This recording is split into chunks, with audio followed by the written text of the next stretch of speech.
बिसुड़ कोठों की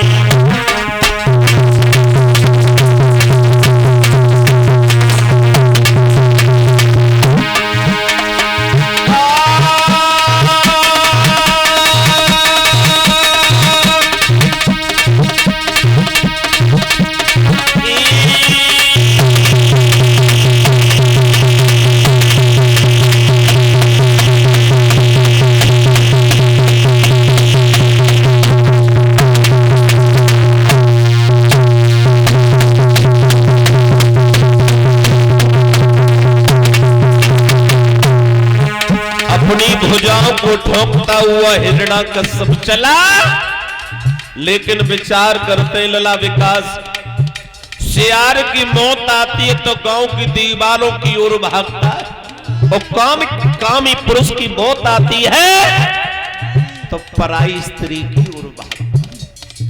अब तो हिरण्याकश्यप अपनी भुजाओं को ठोकता हुआ चला, लेकिन हुआ क्या, बोला अवनिक आइए करुण चढ़िया, तूने धोखा से मारो भैया।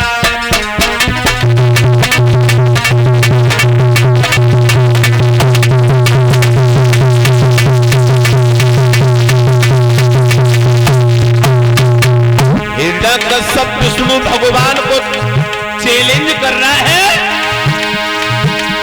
अब तू आजा करुण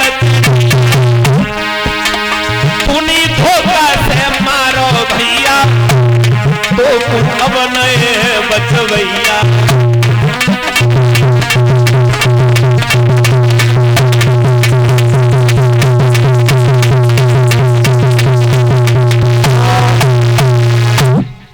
हिरण्याकश्यप अपनी भुजाओं को ठोंकता हुआ चला, कहने लगा विष्णु तूने मेरे भैया को धोखे से मार दिया था, लेकिन अब मैं तुझे जिंदा नहीं छोड़ूंगा। भला भगवान को हिरण्याकश्यप मार सकता है? नहीं मार सकता। लेकिन विष्णु भगवान को ललकारा है कि अब मैं तुझे जिंदा नहीं छोड़ूंगा, तूने मेरे भैया को मार दिया।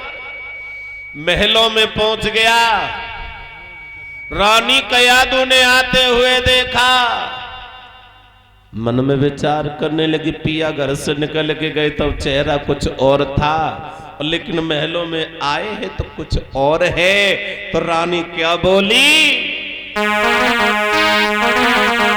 कि किसी कारण से प्रियतम प्यारे और गई बदली तन की रिहानी है।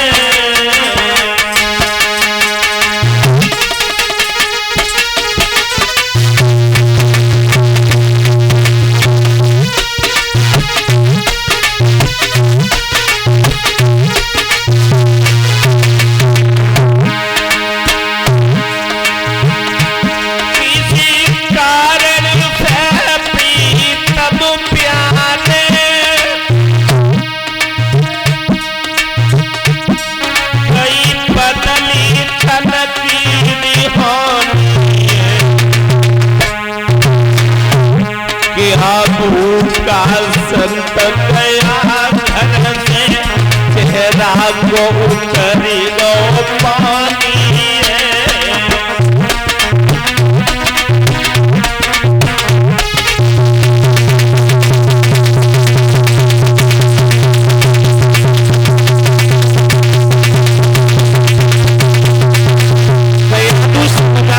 हिरण्याकश्यप से बोली पिया और काय मनहीन तुम राजा काय मनहीन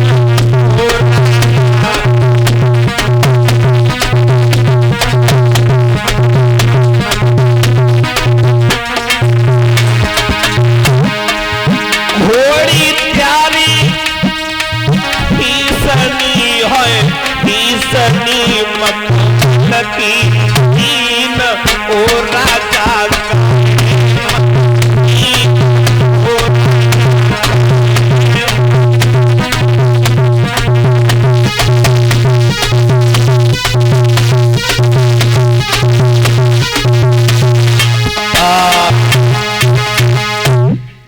धीरे धीरे समय गुजरता है।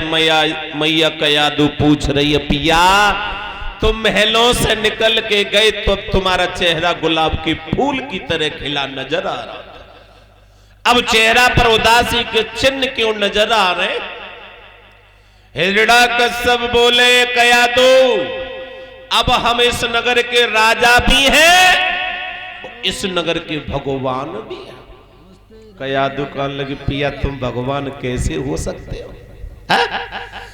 हिरण्यकश्यप क्रोध में आकर के बोला, कयादू तू नहीं जानती है, ब्रह्मा जी ने मुझे वरदान दिए हैं, ना मैं नर से मर सकता हूं, न पशु से, न ऊपर मर सकता हूं, न नीचे, न भीतर न बाहर, न तीर से न तलवार से, न साल पारों के अंदर मुझे कोई मार सकता, 12 महीनों के अंदर मुझे कोई ना मार सकता है, तो भला मैं तो स्वयं भगवान।